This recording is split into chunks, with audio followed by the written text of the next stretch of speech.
So I'm going to be looking at a couple different sources to get some update on the Texas flood, really Texas national disaster. But as far as right now, the latest updates, over 100 dead. That's including adults, at least 30 children, 27 little girls killed at Camp Mystic, along with some camp counselors and other places throughout the country. This is sad. I don't think it's getting enough coverage in the media and social media. This is like crazy. This is like one in every 100 years flood. This is from 5 hours ago. This gonna say 90 people, but like I said, it's over 100 when you total everybody dead. Over 40 people still missing. We're gonna watch and we're gonna react. Cape Dweller, pray for Texas. The flooding has killed more than 90 people. That includes at least 27 campers and counselors from the Christian girls' camp, Camp Mystic, which sits along the Guadalupe River. About 40 people are still unaccounted for right now. And Texas Governor Greg Abbott said over the weekend, crews have rescued at least 850 people. And Florida is now saying it is sending its own teams to help out with those rescue efforts. We're also hearing Out of Florida, they got some crazy people, but they be helping. They be helping when natural disasters happen. From two brothers who survived the flooding at a different camp in Hunt, Texas. We jumped up to another bed, like a top bunk, and like our bed starting tipping over, and like we got to the top really quick, and then we like this, and then like one of the walls like fall down. And CBS News reporter Nydia Cavazos is in Kerrville. That's about 65 miles northwest of San Antonio. Nydia, very good to see you. At this point, there are still 10 girls and one counselor missing from Camp Mystic. What do search efforts look like for them, as well as the others that are still unaccounted for right now? The search and rescue efforts are still underway across Kern County and the surrounding county. Like I said, unfortunately, we now know that these little girls are all deceased. Counties, and this involves it involves volunteers who are searching bodies of waters like the stream behind me. It involves volunteers on land, the use of helicopters, drones, and all of this is an effort to find these missing girls that were part of the Christian camp and whose cabins were washed away with the rain and the unexpected and unprecedented. Look at that. All that happened. Can you imagine in the middle of the night, 2 a.m., 3 a.m., you sleeping. Within 30 minutes, you go from sleeping to 30 feet of water. Storms here across the state of Texas. Now, what we're also seeing is that volunteers and some of these agencies are also having some troubles with the search that is underway because of, the weather was one of the factors. It hadn't stopped raining up until today. And so this eases things up for the searchers and the rescuers who are here on the ground at this moment. Yeah, I was going to ask you a little bit more about that, Nydia. Of course, the threat from storms not over yet. As you mentioned, weather still a major concern. Can you talk to us about some of the weather conditions and other factors residents and crews are facing right now? What are they up against as they try to make their way to save more people? Well, we heard from local officials earlier this morning, and they described some of those challenges. And first of all, we're talking about a stretch of land that is close to 100 kilometers. And so this is where you have volunteers and multiple agencies involved in the rescue efforts. And this stretches across different counties. And so there is a need for collaboration amongst the counties, amongst the state leaders here, and who are also working with their federal partners. Now, this is what we have on one hand, but on the other hand, now they're also asking for volunteers for help, but they're asking for this to be streamlined with the Salvation Army to take care of these, of the shift of the coordination, because what they've also been running into is that many people have come out here to try and help, but in some instances, they've also gotten in the way of some of these operations that are ongoing. And so there's a lot of people that's gun-ho. They're like, oh, I just want to go and help. They got all the good intentions in the world, but they just go and then they end up needing rescue because they brought their fucking four-wheelers out and they got stuck because they never been to Texas. Officials have highlighted that in the case that it continues to rain, which there is some rain in the forecast, they don't necessarily want to devote these resources to now having to rescue the volunteers who were trying to help out initially. Yeah, very tough dynamic to thread there. Nydia, thank you very much for your reporting. We appreciate it. Yeah. Well, we're along the Guadalupe River right now, and you can see it's still rushing, not back within its original banks, but it is receding. That's the good news. This is an area where this water rose more than 20 feet in less than an hour. It reached all the way to the top of the hill and beyond, and getting into areas where it was just too much for residents to bear. The force of that water was so insane. Nobody could get into it. That my resident, that was the one that called 911. He was trying to get to the family and all the way to water, all the way to his waist, and debris hitting him. And he was yelling, "Please throw me your baby," and they couldn't, and they got swept away. Looking. Them and the baby got swept away. And they couldn't throw him the baby. Oh my God. Are y'all hearing this? Across the other side now, you can see these trees that were snapped. They're pushed over like a row of dominoes, just lining the entire river here. The damage is overwhelming. It stretches for miles. This is the kind of area that rescue and recovery teams are working through right now while keeping an eye on the sky, because the forecast calls for more rain today. The potential for flooding, not like we've seen so far. More rain.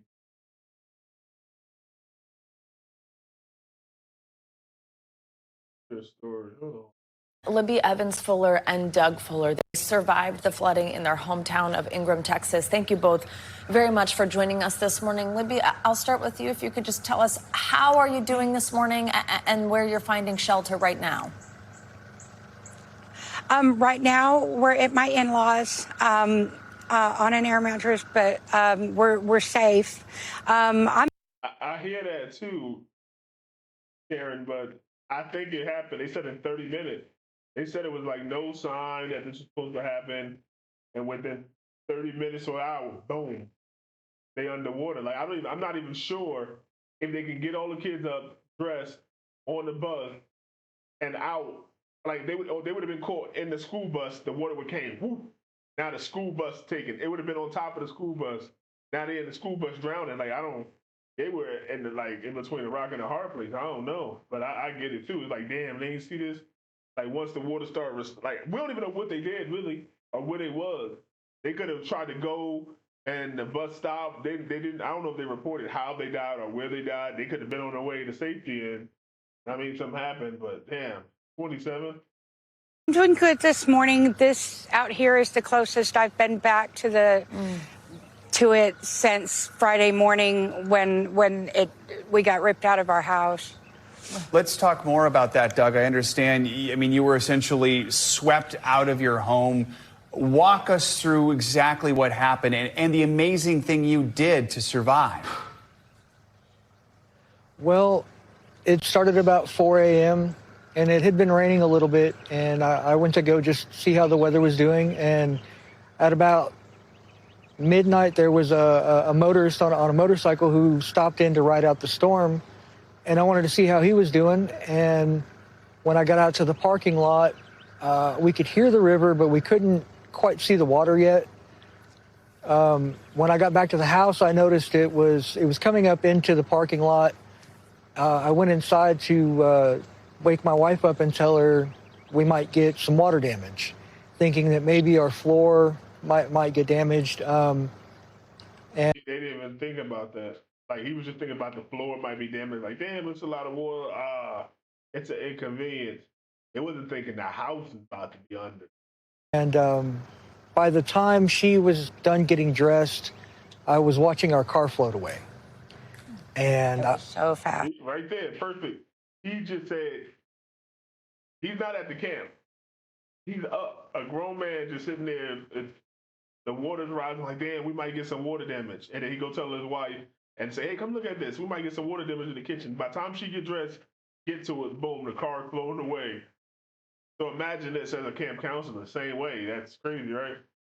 I realized that it was going to be a lot more than just some damage to my floor. And within about 10 minutes, we had water almost up to the ceiling. Wow. We took refuge on our mattress and stayed there as long as we could, not wanting to go out the door, but not wanting to stay in without an exit. eventually the doors burst open, and we jammed ourselves in the doorway as long as we could until eventually a large swell of water sucked us out. And a neighbor who was outside as well were clinging onto a support post in front of our door. And we were able to grab hands, and I was able to grab my wife. And we held on for about the next 2 hours until the waters resided and just rode it out. It was terrifying. Just amazing, and that you were even with neighbors who were doing the same thing. Libby, I know that you went to work after this whole ordeal. Tell us about that.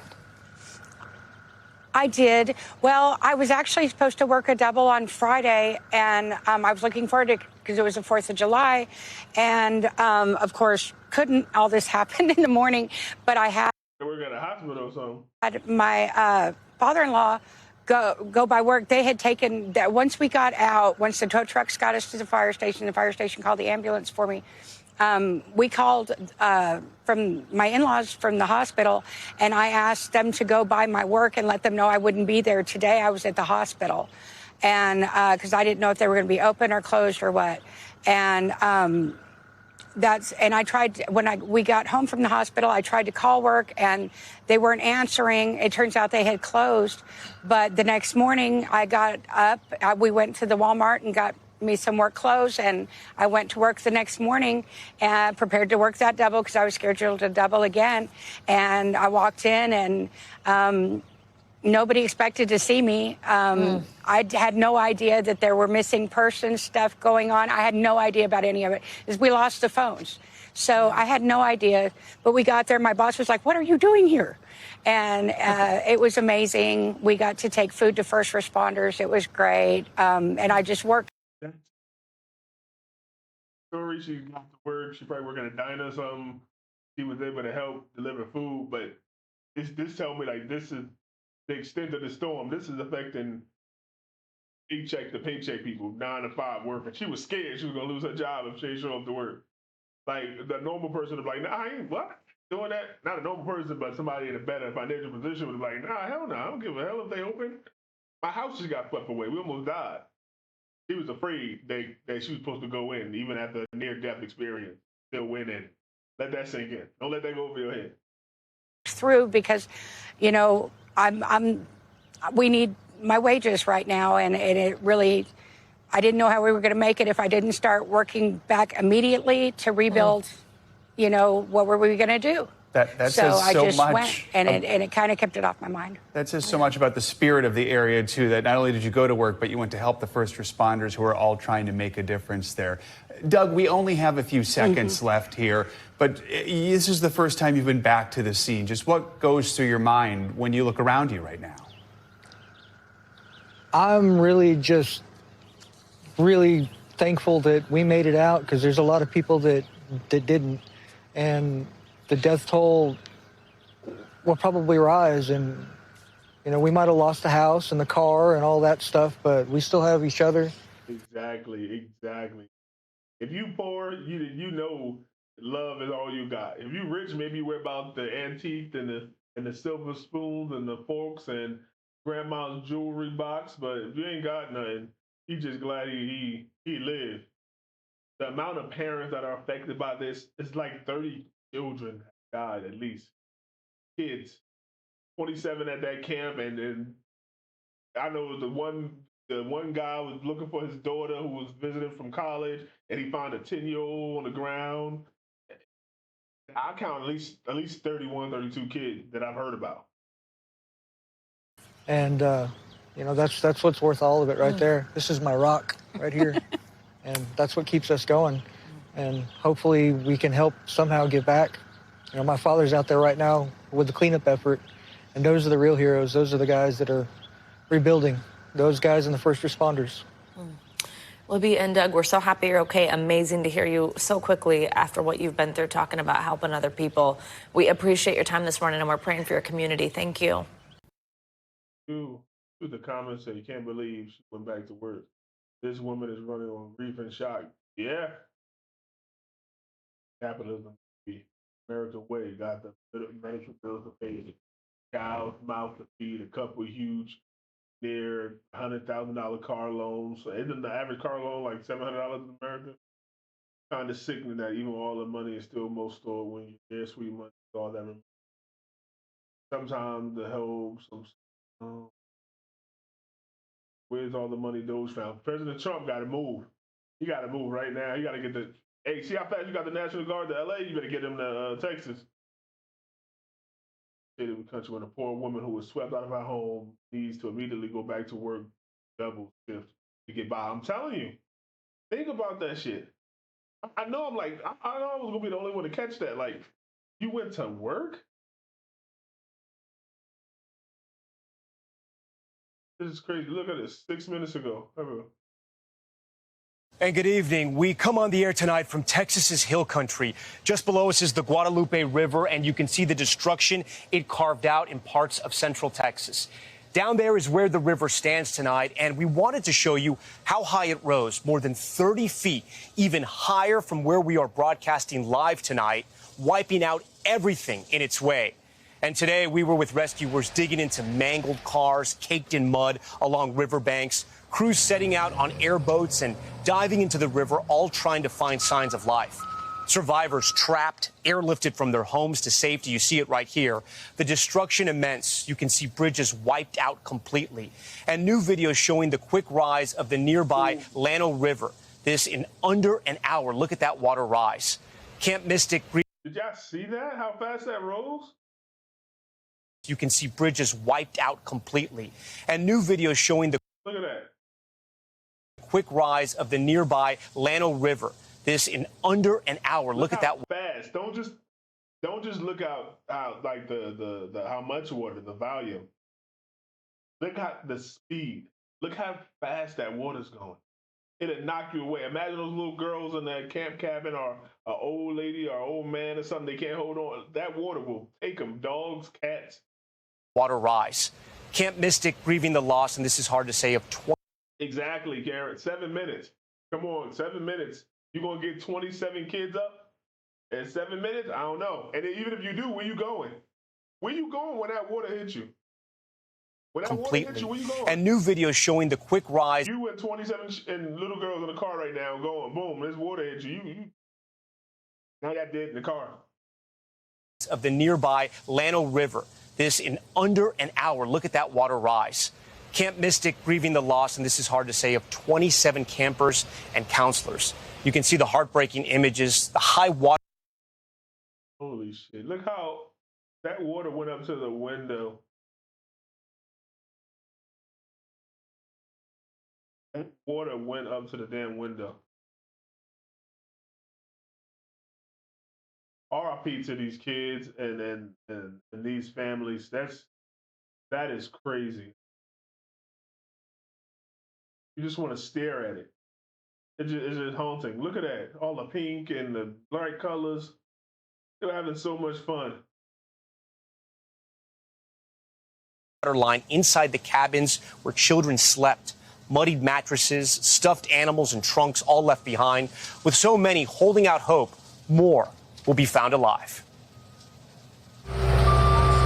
Tonight, battling the heat, mud, and misery, they're looking for any signs of life. Search and rescue teams on the Guadalupe River furiously combing through massive mountains of debris. We're in the middle of the river right now, and just behind me, you can see why this search and recovery is so complicated. There are mounds of this mangled steel and tree branches and tree trunks. This team is trying to figure out a way inside to see what, if anything, or anyone is still trapped.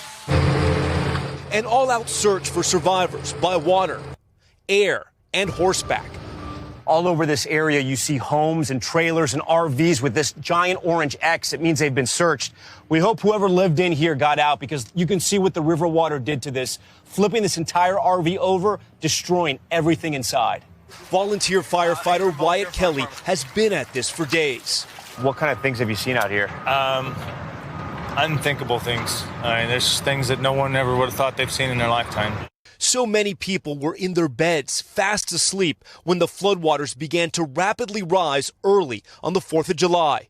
The catastrophic flooding killing at least 104 people in 6 counties, including Julian Ryan, who was with his mother kids, and wife Christina in their trailer, and 4 people.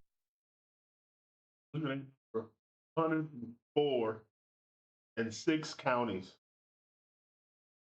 Are you kidding me? And that's probably not the end. That is the realization we got to have. That's probably not the end. Over the next 2 days, it's going to go up. In 6 counties, including Julian Ryan, who was with his mother, kids, and wife Christina in their trailer home as the water began to rise. My husband started panicking because there was no way for us to get out. There was no way for us to get up. And so he tried to bust out the window and sliced his arm almost off. Christina says he quickly began to bleed out. What do you remember? I'm so sorry you had to see your son go through that. I just remember holding him so he would get swept in the flood. Blood going everywhere. His last words to me was, "Mama, I love you. And you make sure you tell everybody else I love you. Love them." Tragedy also playing out at Camp Mystic. Damn, man. We're going to keep hearing about Camp Mystic. That's 27 little girls. Like, you're just going to keep hearing about it. Oh, man. Which says 27 of its campers and counselors are among the dead and missing.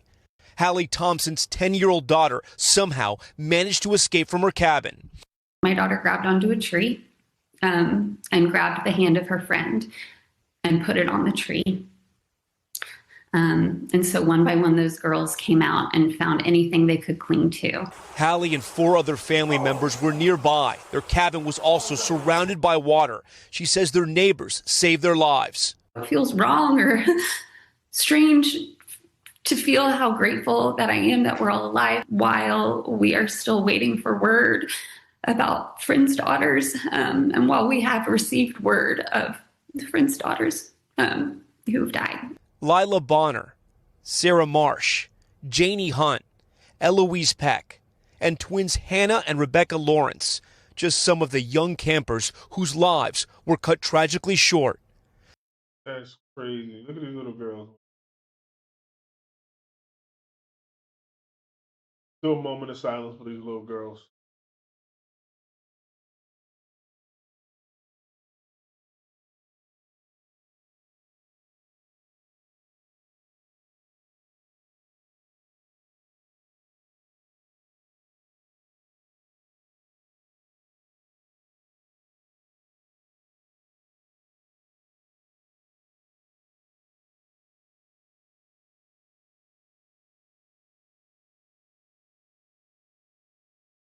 Prayers to these and support and the best wishes to these little girls' parents.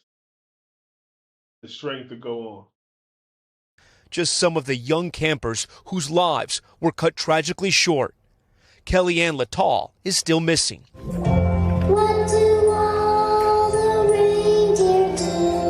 Her dad posting this video of her solo at a Christmas pageant, asking prayers for a miracle.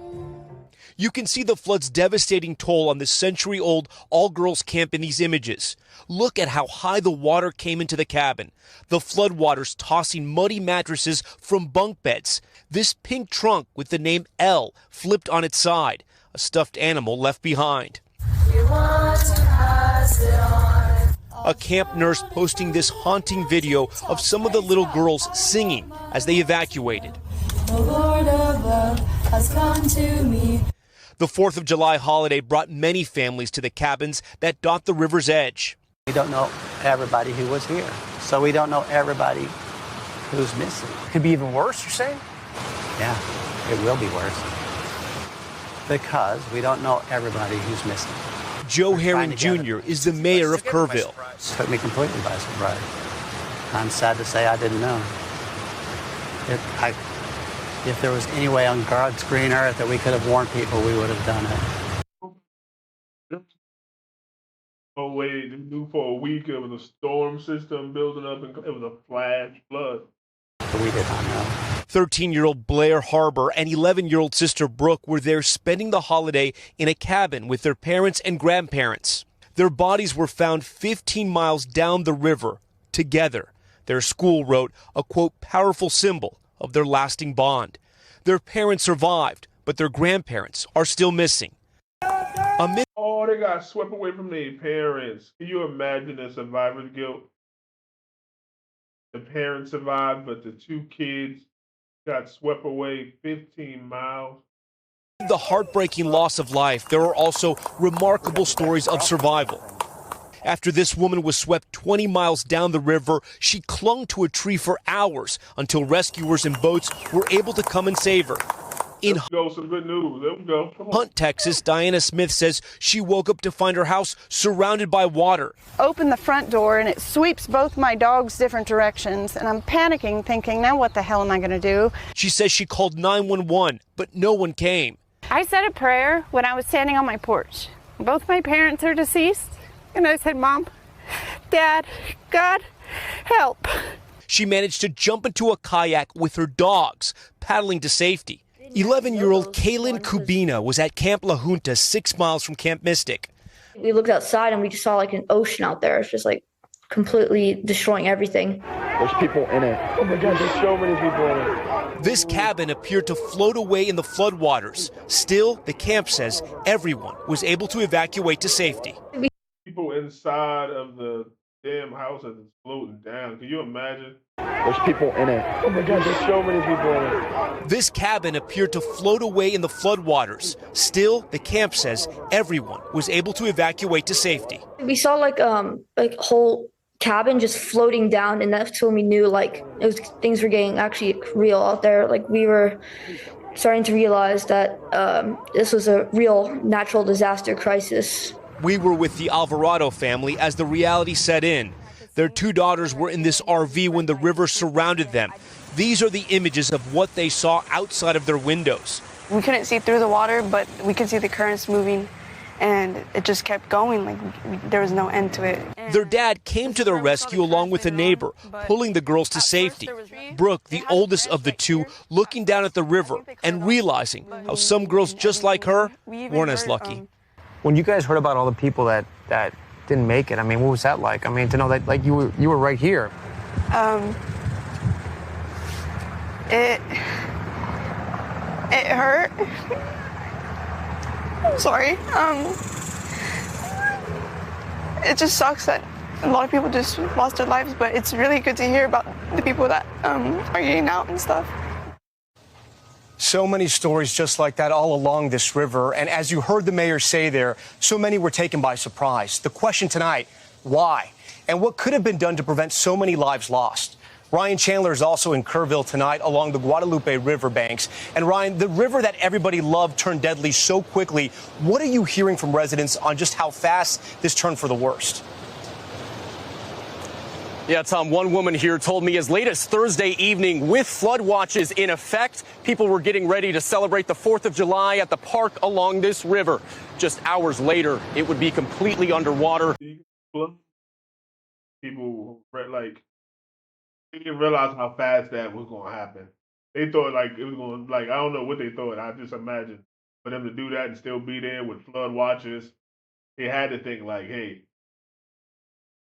it's nothing serious. Come on, man. We got to take these flood warnings and stuff seriously. So many people just had no idea what was coming. What's the point of having better technology and technology that tells us, oh, next year you're going to have this storm if we're just going to ignore it? Kerrville resident Michelle Pittman had no idea that death and destruction was coming downriver. You know, this was something that happened that no one was prepared for. As the urgent search continues, questions and calls for accountability grow about how many in this community were caught by such surprise. Rest assured, no one knew this kind of flood was coming. Many questioning why neighborhoods and camps along the Guadalupe River were not told to evacuate earlier. Very tough to make those calls because what we also don't want to do is cry wolf. At Camp Mystic, the Texas Lieutenant Governor says campers were awakened only by thunder and lightning. Phones not allowed by camp rules. He's now pushing for state lawmakers to fund more outdoor warning sirens. We shouldn't have lightning and thunder waking up kids. We should have those sirens. We need to go back step by step, and look at what happened and why it happened. The National Weather Service says a flood watch at 1:18 p.m. Thursday was elevated on Friday at 1:14 a.m. to urgent flash flood warnings for Kerr County, sending emergency alerts to cell phones and weather radios. Then at 4:03 a.m., an upgrade to a flash flood emergency. But for so many, those warnings went unheard. Obviously, most people at 1 a.m. and 4 a.m. are asleep. And so I think we will have a reasonable conversation about, are there any ways to have earlier detection? Senator Ted Cruz. I guess, but those like on your phone, when that thing go off, it don't stop till you press it. So I guess, but if you got to be a heavy sleeper not to be awakened by those national things. Defending the National Weather Service amid concerns of staffing shortages, saying Congress will act. We did see a lot of people heroically taking kids out of harm's way, but it should have happened earlier. How we make that happen, I think, is a very reasonable discussion. As so many still grieve, many questioning how to prevent the next disaster. Ryan Chandler, NBC News, Kerrville, Texas. Damn, you got Texas, you got, North Carolina, you had LA burned down, really.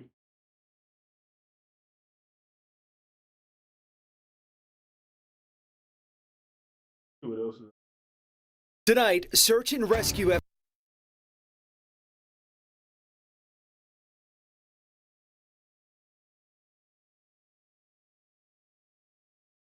So when it was at 84 confirmed deaths, they had 56 adults, 28 children. That's past 30 children. 10 girls, 1 counselor missing. Yeah, now it's up to 27. Damn. Accounted for. Camp Mystic released a statement. So far that it nearly destroyed the 100-year home that this family has been living in. In Kerrville, floods are a part of life. So in the early hours of Friday morning, Austin Donahue thought it was just business as usual.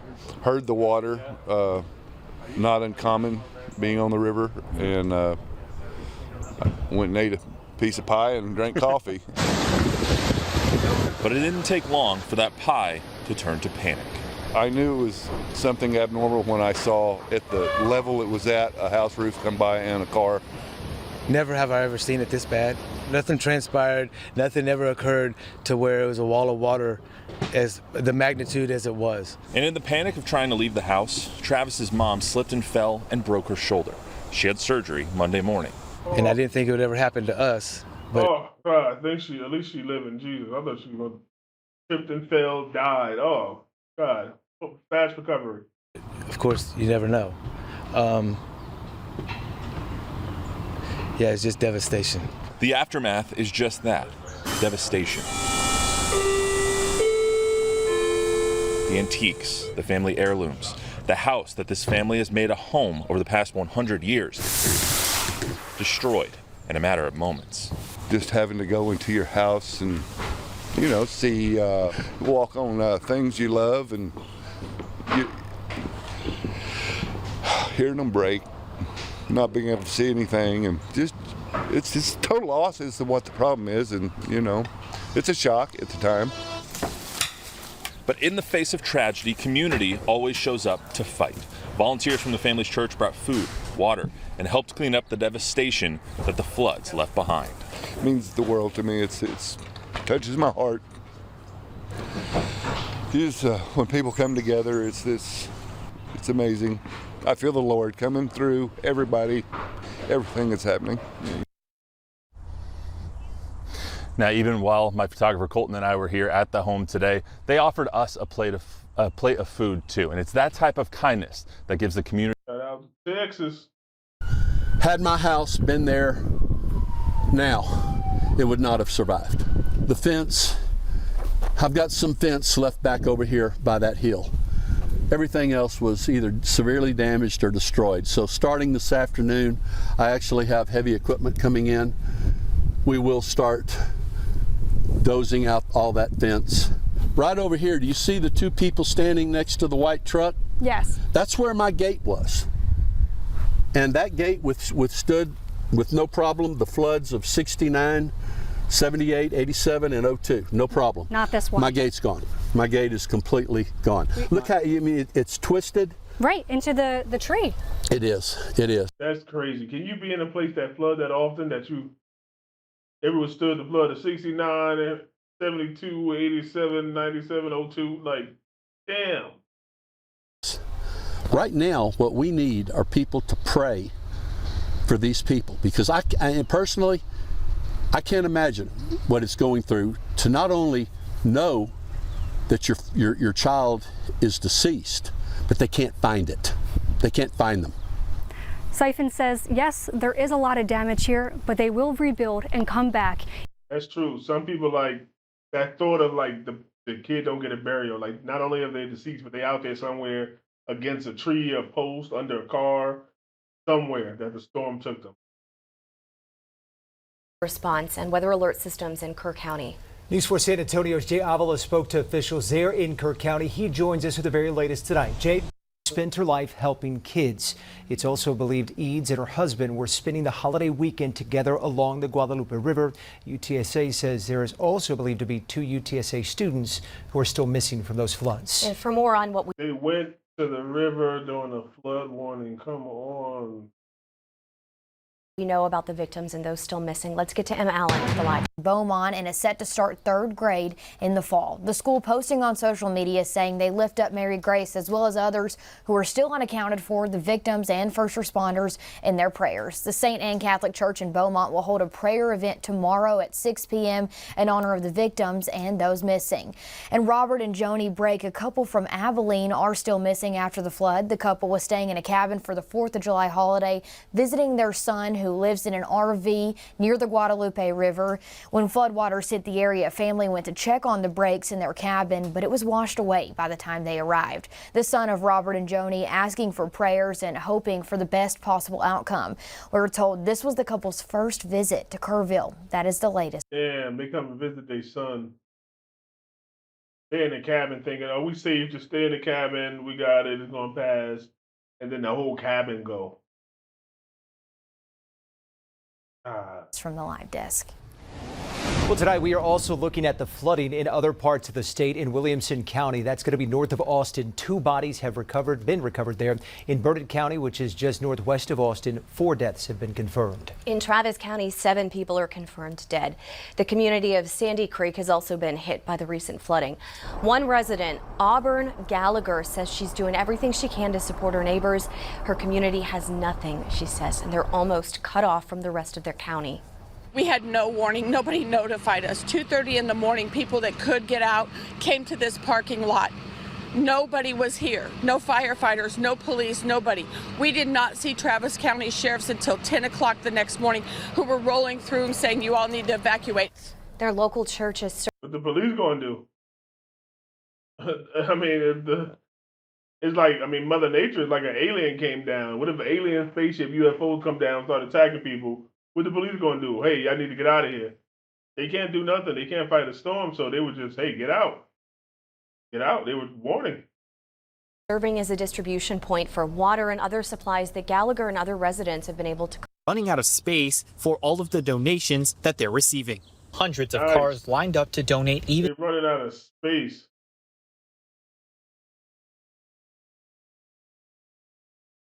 That's dope. The death toll just rising to at least 104 after the catastrophic flooding on Friday night. The images from inside that camp. 3 mile. Phones aren't permitted. That's part of why people send their kids to camp, according to this document, right? So they wouldn't have had them next to them, certainly wouldn't have woken them up.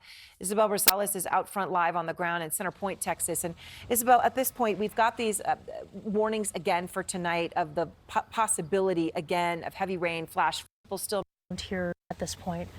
The Guadalupe River is to my right over here, but to the left, as volunteers and first responders go through this, searching meticulously, here's what they're finding and laying out on branches: clothing, personal effects left all over the place, and including in Central Texas over the holiday weekend. Bursting the seams of the Guadalupe River and taking the lives of at least 104 people. Emergency alert was issued for Kerrville at 5:24 a.m. And then at 5:34, an emergency alert was issued for the Guadalupe River area. But phone alerts were reported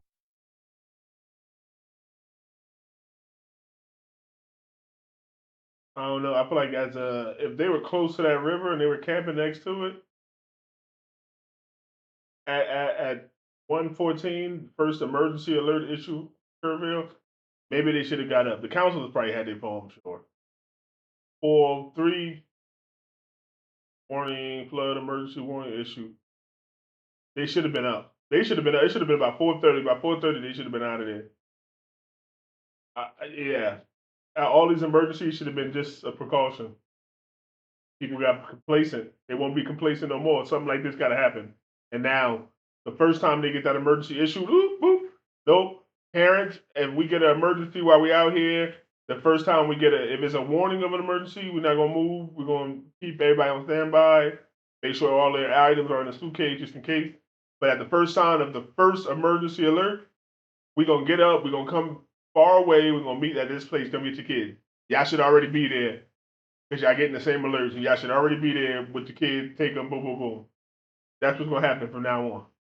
River burst at around 5 in the morning. Then a second emergency alert was issued for Kerrville at 5:24 a.m. And then at 5:34, an emergency alert was issued for the Guadalupe River area. But phone alerts were reportedly not received by some people in an area known to have spotty cell service. 19 different local and state agencies are working urgently to find those still missing. Some rescue teams using the aid of cadaver dogs in their search. Damn, they're looking for bodies, cadaver dogs. They're looking for bodies. A man in Center What up, cave dwellers? What up? Point, Texas, heard the screams of a young woman who was clinging to a tree after being swept away in floodwater from a camping site. It was already happening by 4. Yeah, that's what I'm saying. By 1, you should be up. So by that time, by 4 is the first real emergency issue. But you up already. So as soon as you see that water start to I'm like, oh shit, like a toilet overflowing, like that water, you can step on it. It's time to go. Miles away with her family. I didn't know that she was in a tree, but as it turned out, I finally spotted her in the tree, and I began to yell back across to her that, "Hey, I see you. I'm going to get help." And many others have come out to volunteer their time. Look at that big ass tree. That tree been there for hundreds of years, probably, if not thousands. Look at that tree, the roots. Took it down. In the search before the next rainfall comes. I figured I can at least come and help relieve them of some stress and exhaustion. Now, I know that up towards Hunt and everything, they're still expecting possibly more storm surges, so we have to be That's a big problem. Yeah, and we have to be on the lookout for that too. And Aaron, this is rugged, rural, rough terrain for these volunteers, for these first responders. I've seen dangerous debris, down barbed wire that people have stepped on. I have stepped on, but luckily I'm wearing boots. Also fire ants that have bitten up the volunteers. Also, as they're going around, take a look right up there. You see that? That's a paddle boat showing the force of these floodwaters, and also a reminder to look up. Aaron. Yeah, to look up, and of course, the United Cajun Navy. And Ryan, I appreciate just from the power of the waters to look at the size of that tree next to the removal equipment, just to show the power of that water. What else are you seeing on the ground today, Ryan? Today it has been. Today was a busy day. We pulled out multiple trailers out of the water, and we have begun planning on. We found an RV that looks like it may be covered with dirt with the whole body underneath there, and so we are planning on getting our tractors out there and dozers to be able to build the roads just so we can get to this and be able to dig this trailer up to see if there's any victims in there. The devastation it's so widespread that. We did about 100 yards a day, and we found these, 2 more trailers, and that's only out of 100 yards that we did. I mean, the magnitude of it is obviously incomprehensible. Standing amidst it as you are, Ryan, is there some moment or some just object that you've seen that just stands out to you right now? How do I say this? So this morning I got down to the site that we're at down near Center Point, and I turned around a corner and I looked down and there was a stump there, and laying on that stump was a child's Bible, and it had her favorite Bible verses in there, It had scriptures that she had written, notes that she had written to herself. And at that moment, I just dropped to my knees and I cried. I cried for as hard as I could, for as long as I could, just to get it out. The things that we're seeing out here, the amount of devastation it is, no matter if you find a body or not, it takes its toll on you. It's very hard to see for anybody that's out here. I know that you have seen a community come together. Yes, that it's hard to say that anything about this is a blessing or that there's anything. It's hard to find the good in something so horrible like this. And the one thing that I can say is that if you're going to find the good in this, is you get to see what America's doing for America right here, and Texas is doing for Texas. We've had volunteers from 6 different states that have helped the organization. They are donating tractors. They are donating side-by-sides. They are bringing their boats, horses. I mean, we have had people dropping their lives and promising the next 2 weeks of their life to us. And they said that no matter what happens, Americans coming together. Do one more. Tonight, a state in mourning after dozens of Texans are killed in catastrophic 27 little girls.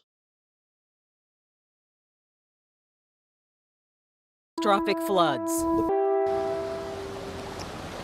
And tonight, the search for survivors, and as we widen out here, will give you a better sense of exactly how high this river was flowing at the time. You can see some of the sides of some of those trees that were snapped down in the water, and it gives you an idea of how high it's running right now.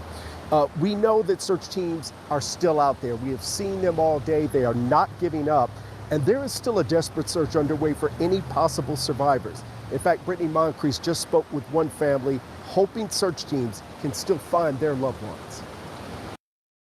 It was the first time Robert Brake Sr. and his wife Joni visited Kerr County. Their grandson, Ryan Brake, says they were spending the 4th of July with their son and his wife. They are patriots through and through. Robert, an Air Force veteran, and Joni, a registered nurse on the Air Force. Wake up, you need to get out of there now. Everything's underwater. There's a lot of trouble coming your way. Would have done things. Damn, look at that. Differently.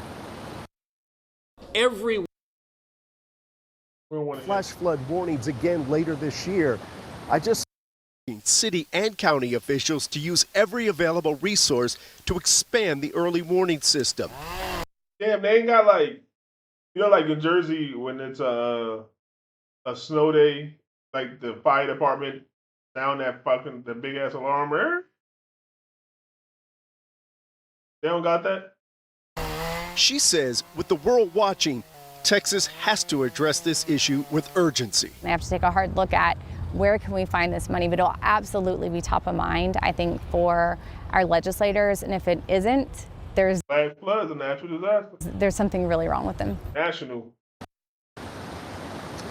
Well, she's certainly not the only one going down this road. In fact, just this afternoon, State Senator Paul Betancourt said he intends to file legislation in this upcoming special session that would require the old school sirens, the physical warning sirens in some of the flood-prone river areas in Texas. And then after that, Lieutenant Governor Dan Patrick said if local officials are not able to afford such a system, he promised that the state would then step in to help pay for it. I want to bring in my colleague, Chief Meteorologist Pete Delkus. Pete, obviously any rain would impact the search and recovery efforts here along the Guadalupe River. Do you expect any more rain? They always come in afterwards. Somebody knew, somebody already was petitioning for this to be fixed, and they ain't do it. I bet you. In this area anytime soon. Well, Chris, right now, finally, things are starting to dry out down in the hill country. You can see Dallas, Fort Worth, Waco, Austin, San Antonio. This is the hill country over here off on the west side, and we still have flash flood watches in effect until 7 o'clock tonight, anywhere from the greater Austin, San Antonio area on off to the northwest up towards San Angelo. But right now, this is Kerr County. There's Camp Mystic right there, all south of I-10. There's some rain off to the northwest at this point, but here's the forecast tonight. There's Kerrville, Camp Mystic right over here. So you can see this whole area finally dries out as tonight moves along. Here's 1, 2, 3, 4 o'clock in the morning. So after a low chance of rain over the next hour or two, this part of the hill country finally starts to dry out, and that's Crazy. It's not over at all. It's not over at all. It's still, hey, it could flood enough. It could rain enough in the next 2 days for it to happen again. 165 people at Camp Mystic. He escorted 10 to 15 children at a time to military helicopters. He says this is the first mission like this that he's ever done. Thankfully, instinct from rigorous training kicked in. Tonight, his heart is with the survivors. Real heroes, I think, were the kids on the ground. Like, those guys are heroic, and you know, they were dealing with some of the worst times of their lives, and they were staying strong, and that helped inspire me to kind of get in there and help them out. Are covering a lot of ground. There's still so much more land that needs to be searched. Tiffany Liu joins us from one of those areas right now. As well in comfort. I just kind of want to show you the scope of the damage around me. We are on a road that was actually fully covered in water just a couple of days ago. You could see how high this water was. It uprooted these trees, and if you look at the water behind me here, there's still a lot of water, and it's almost up to this road over here. I was told if you look over this way, you see how there's a highway up there. The water was actually almost up over that highway is what locals are telling me at this point. Now, if we cross over this way, you can see there's people who are here. Mother Nature, he's undefeated. I mean, we could tell, but it's flash. It happened in a second. We can't even get it out fast enough. Volunteering, this man was over here using his chainsaw to go through some of these trees. They're just trying to help out search crews before search crews even get to this area. So if you look over here, I want to show you, there's a truck right here. There's an orange X on that truck, means it's been checked. I believe that means nobody was inside of it, but you could just see, look how tall, how high up on these trees the damage is. It just shows really how high the water was out here. From the people I spoke with, you guys, there's so much heartbreak in this area, in this surrounding area. All these volunteers just want to help. I did speak with some volunteers, and I asked them, why they were here, and they say this just hits too close to home. For now, let's send it back to you guys. This dude sitting there, it's probably his truck. And he got to listen to this lady talk about it and make a story out of it and figure out how he's going to get out of there. Let's bring in Kelly Raybon, whose 2 boys escaped the flooding from another camp about 6 miles north of Camp Mystic. Kelly, thank you for being with us. You're probably still shaking from all of this. Camps are. Sure. So on July 4th, we received a text that was sent out to all of the parents that said that they had sustained high waters overnight, but that they were trying to keep the campers safe as best as possible. And at that point, you think, okay, well, maybe there's just a lot of rain. But once I turned on the news, and I live in Houston, and so that's 4 hours away from me. So I had to really work to find more information out. But once I saw the statement from Camp Mystic that, if your daughter is okay, if you've not been notified yet, I thought, oh my gosh, this is far more serious than that initial text message would have led me to believe. And then within a couple of hours, I decided I needed to get in the car and go, a mom on a mission to get to my kids. So that's crazy. They notified the parents that their children were deceased first, so their hopes wouldn't get up. And then they went back and said, hey, if you ain't been notified otherwise, your daughter's okay. They had to make over 27 phone calls. I know your sons talked about. Look at that. Look at it.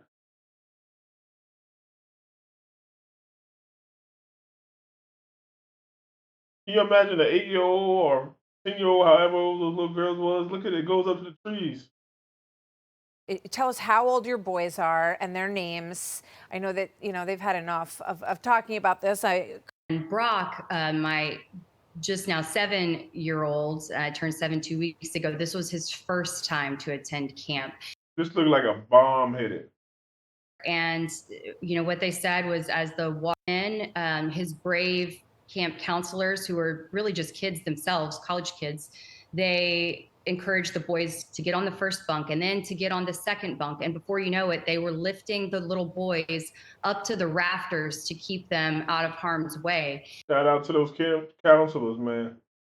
They became men today. Can't imagine how terrifying this was. And it was happening, as it was dark, no power, and you're so unfamiliar in this situation. How do you ever prepare 36 feet in height for that?